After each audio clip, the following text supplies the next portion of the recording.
एक ब्रेकिंग बातमी पाहूयात। अन्न व औषध प्रशासन विभागातील लाचखोरी प्रकरणासंदर्भातली ही बातमी आहे।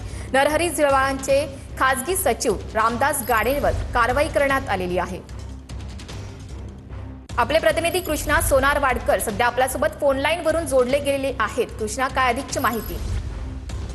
सीमा, आपण पाहतो की अन्न व औषध प्रशासन विभागातल्या लाचखोरीचं प्रकरण सध्या राज्यभरामध्ये गाजतं आहे आणि या सगळ्या प्रकरणामध्ये ज्यांच्यावरती आरोप होत आहेत ते मंत्री नरहरी झिरवळ यांचे खासगी सचिव म्हणून काम करत असलेले रामदास गाडे यांच्यावरती आता विभागानं कारवाई केलेली आहे।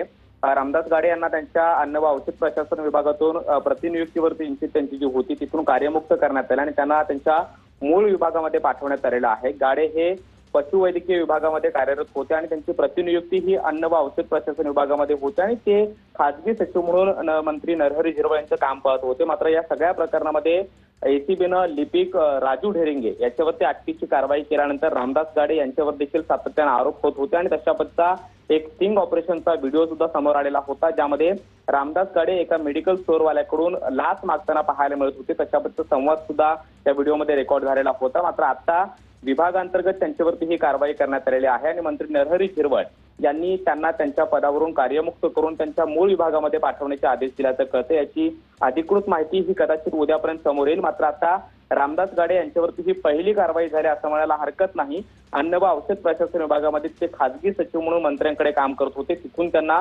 कार्यमुक्त करण्यात आलं आणि त्यांच्या मूळ विभागामध्ये म्हणजे पशुवैद्यकीय विभागामध्ये आता त्यांना पाठवण्यात आल्याची माहिती सध्या तरी सूत्रांकडून मिळते आहे। सीमा, नक्कीच कृष्णा, धन्यवाद या सविस्तर माहितीसाठी।